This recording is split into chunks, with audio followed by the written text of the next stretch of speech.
नमस्कार दोस्तों, मेरा नाम है शुभम गुप्ता और आप देखना शुरू कर चुके हैं वीके न्यूज़। दोस्तों, आज मैं आपसे बात करूंगा एक ऐसे नाटक की जो महाराष्ट्र की राजनीति में चल रहा है, एक ऐसे ड्रामे की जिसने दो भाई उद्धव ठाकरे और राज ठाकरे 20 साल बाद एक मंच पर आकर एक दूसरे के कंधे पर हाथ रखकर रो रहे हैं कि महाराष्ट्र खतरे में है। और ये रोना धोना छप रहा है शिवसेना के मुखपत्र सामना में, संजय राउत और महेश मांजरेकर के इंटरव्यू के रूप में। देखिए ना, कितना भावुक दृश्य है। ठाकरे बंधु एक हो गए हैं, जनता ताली पीट रही है। लेकिन मैं आपसे पूछता हूं, ये एकता है या सिर्फ चुनावी स्वार्थ का गंदा खेल? साहब, सबसे पहले तो ये समझिए कि ये इंटरव्यू क्यों हुआ, क्योंकि बीएमसी चुनाव है। 15 जनवरी को 29 नगर निकायों में वोटिंग है। महायुति बीजेपी, शिंदे गुट और अजीत पवार पूरी ताकत से मैदान में है। और इधर उद्धव ठाकरे की शिवसेना और राज ठाकरे की एमएनएस बुरी तरह हाँफ रही है। अकेले लड़ते तो दोनों का सूपड़ा साफ हो जाता। तो अब क्या करें? पुराना पारिवारिक झगड़ा भुलाकर एक हो जाओ। जनता को बताओ कि महाराष्ट्र पर संकट है, और संकट किससे है? दिल्ली से, बीजेपी से, उत्तर भारतीयों से, बाहर के लोगों से। वही पुराना राग, मराठी अस्मिता, मुंबई को महाराष्ट्र से अलग करने की साजिश। लेकिन दोस्तों, मैं आपसे एक सवाल पूछता हूँ, ये ठाकरे बंधु कब से महाराष्ट्र के इतने बड़े रक्षक बन गए? उद्धव ठाकरे, जो कभी बाला साहब ठाकरे की छाया में छिपे रहते थे, जो मुख्यमंत्री बनते ही कुर्सी बचाने के लिए कांग्रेस और एनसीपी के साथ गले मिल गए, वही उद्धव ठाकरे आज देवेंद्र फडणवीस और एकनाथ शिंदे को गुलाम के बच्चे कह रहे हैं। अरे उद्धव जी, आप खुद कितने आज़ाद थे? आपकी सरकार में शरद पवार और संजय राउत असली मालिक थे या नहीं? आपने दिल्ली से कितनी बार समझौता किया? और आज जब आपकी पार्टी टूट गई, चुनाव चिन्ह छिन गया, तब आपको महाराष्ट्र की याद आई। और राज साहब, आप तो सालों से अलग थलग पढ़कर चिल्ला रहे थे, कभी उत्तर भारतीयों पर हमला, कभी बॉलीवुड पर, कभी कुछ और। आपकी एमएनएस ने गुंडागर्दी की, टैक्सी वालों को पीटा, दुकानें तोड़ी, सब मराठी मानुस के नाम पर। लेकिन चुनाव आते ही आप भी उद्धव के साथ आ गए। आप कहते हैं मुंबई का महापौर हम मराठी बनाएंगे। अरे राज साहब, ये दादागिरी आपने खुद कितनी बार दिखाई है। आपकी पार्टी के कार्यकर्ता कितनों को धमकाते रहे, और आज आप कहते हैं कि बाहर से आने वाले लोग वोट बैंक बना रहे हैं। साहब, मुंबई शहर है, महानगर है, यहाँ रोजी रोटी के लिए लोग आते हैं। लेकिन आप और उद्धव दोनों मिलकर वही जहर उगल रहे हैं जो बाला साहब उगला करते थे। बाहर के लोग दुश्मन हैं। ये मराठी अस्मिता नहीं, ये वोट की राजनीति है, ये डिवाइड एंड रूल है। दोस्तों, अब इनका ड्रामा देखिए। उद्धव कहते हैं कि शिवसेना को तोड़ने का मकसद महाराष्ट्र को कमज़ोर करना था। अरे उद्धव जी, शिवसेना आपने खुद कमज़ोर की।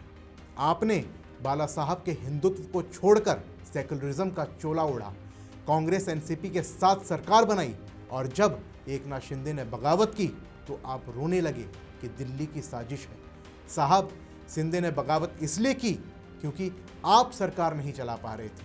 आप कुर्सी पर बैठकर फोटो खिंचवाते रहे और असली काम संजय राउत करते रहे।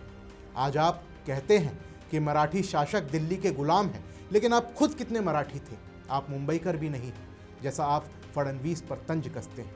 राज ठाकरे कहते हैं पुराना घाव है, मुंबई को महाराष्ट्र से अलग करने का, और ये सपना पूरा करने वाले केंद्र में हैं। अरे राज साहब, आप सालों से चिल्ला रहे हैं, लेकिन कभी एक ठोस लड़ाई लड़ी?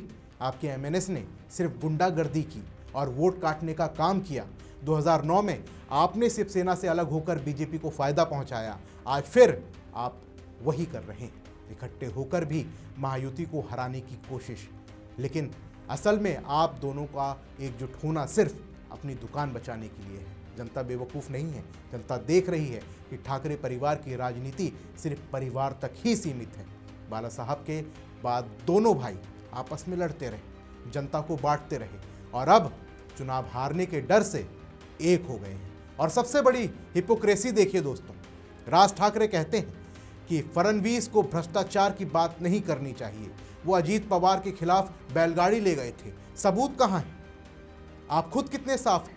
आपकी पार्टी पर कितने आरोप लगे हैं? और उद्धव जी, आपकी सरकार में कोविड के समय कितने घोटाले हुए? मास्क, दवाई, बॉडी बैग्स, सब में कमीशन खोरी के आरोप लगे। लेकिन आज आप दोनों मिलकर फडणवीस को भ्रष्ट कह रहे हैं। ये क्या है? अपना गिरेबान ना देखकर दूसरों पर कीचड़ उछालना। राज ठाकरे जो भगवान तक को कोसते हैं। 23 करोड़ देवी देवता चुप क्यों हैं? अरे साहब, देवता इसलिए चुप हैं क्योंकि आप जैसे लोग धर्म और क्षेत्रवाद के नाम पर जनता को बेवकूफ़ बना रहे हैं। आप दोनों मिलकर कह रहे हैं कि महाराष्ट्र को बचाने के लिए एकता चाहिए, लेकिन आपकी एकता सिर्फ ठाकरे परिवार तक ही है। आप जनता को जातियों में बांट रहे हैं, क्षेत्रवाद फैला रहे हैं, उत्तर भारतीयों को दुश्मन बता रहे हैं। ये संयुक्त महाराष्ट्र आंदोलन की भावना नहीं, ये उसकी हत्या है। दोस्तों, सच्चाई ये है कि ठाकरे बंधुओं का ये नाटक सिर्फ बीएमसी बचाने के लिए है। अगर बीएमसी उनके हाथ से गई तो उनकी राजनीति खत्म समझिए। इसलिए अब भावुकता है, इसलिए अब एकता है, लेकिन जनता समझदार है। जनता जानती है कि ये दोनों मिलकर भी महायुति को हरा नहीं पाएंगे, क्योंकि जनता विकास देख रही है। फडणवीस और शिंदे की सरकार में काम हो रहा है और ठाकरे बंधु सिर्फ चिल्ला रहे हैं। दोस्तों, मैं आपसे पूछता हूँ, क्या ये परिवारवाद नहीं? क्या ये लोकतंत्र की हत्या नहीं? बाला साहेब के बाद सिर्फ ठाकरे परिवार ही महाराष्ट्र चला सकता है। उद्धव और राज दोनों ने जनता को सिर्फ बांटा, आज एक होकर भी वही कर रहे हैं। और अंत में बस यही कहूँगा, महाराष्ट्र को ठाकरे बंधुओं से बचाना होगा, उनकी इस नकली एकता से बचाना होगा, वरना ये लोग फिर से जनता को भावनाओं में उलझाकर अपनी कुर्सी बचाएंगे। आपका क्या मानना है हमारी इस रिपोर्ट पर? हमें कमेंट बॉक्स में लिखें, और साथ ही अगर आपको वीडियो पसंद आया तो वीडियो को लाइक, शेयर और चैनल को सब्सक्राइब करना ना भूलें। मिलते हैं अगली रिपोर्ट में, तब तक के लिए जय हिंद। वीके न्यूज, राष्ट्र के नाम।